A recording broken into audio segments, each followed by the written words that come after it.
Thank you, Madam Chairman, and welcome all three gentlemen here today. First, I'm concerned that the EPA has a bias in its interpretation of federal court cases.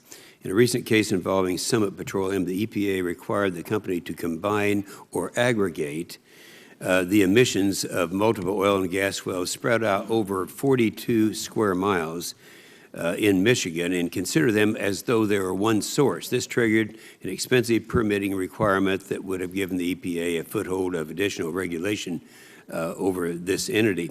Litigation ensued. The Summit Petroleum won in the Sixth Circuit Court of Appeals late last year. The court said the EPA could not combine sources unless they are truly right next to one another, adjacent. On December 21st, 2012, the EPA issued a memo explaining how the agency would apply this decision moving forward, and instead of applying it nationwide, the agency said it would be limited to just those within the Sixth Circuit. This is problematic to me because it underscores the adversarial nature of the agency toward oil and gas industry. But it was easy for EPA to apply this decision, even if only in the Sixth Circuit. All EPA did was essentially revive a 2007 memo on the same topic. This memo is important because it was first appealed by Administrator McCarthy when she was head of the Air Office in September of 2009.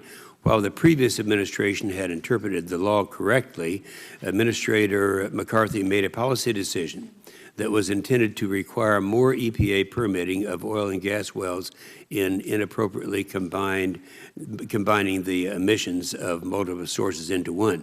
The EPA lost in court after reversing an appropriate policy in 2009, but EPA is not applying this decision nationwide simply because it is applying. It's not because it doesn't like it. The EPA has done the opposite in cases where it does like the outcome of the court, quickly applying a circuit or a district court's decision nationwide. I had asked my staff to come up with an example of how this is different, the case that they are using currently. In a Colorado district case involving Louisiana Pacific, the court adopted a highly constrained view of what it takes to establish federally enforceable emission limitations. Had the court respected a more broad view of these limitations, it would have lowered the total emissions of certain facilities and eliminated their need to receive major source permits from the EPA.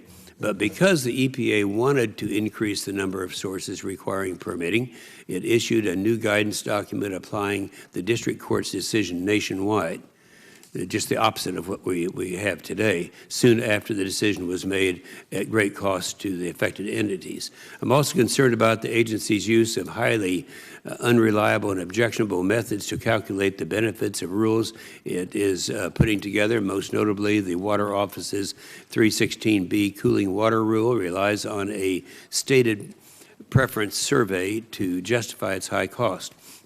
This survey asks respondents to name a price they're willing to pay to keep fish from being killed. These surveys are notorious for not being well constructed, and in this case, it does not provide respondents with a true picture of the trade-offs being made. But the EPA is in the process of using this rule to inflate the benefits of a rule so that it can justify one that is more costly to the power generation and manufacturing sectors of the economy. Finally, the EPA's pursuit of guidance over the waters of the U.S. continues to be a major concern of mine.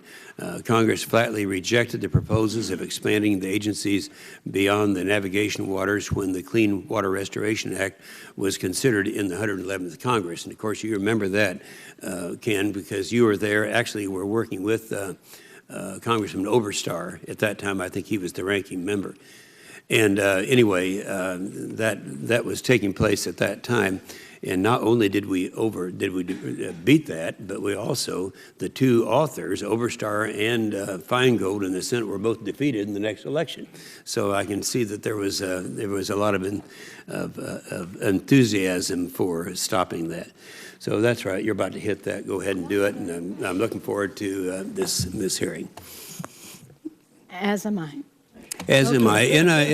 And I know all three of the witnesses, so that's kind of good. unusual, isn't it? That's excellent.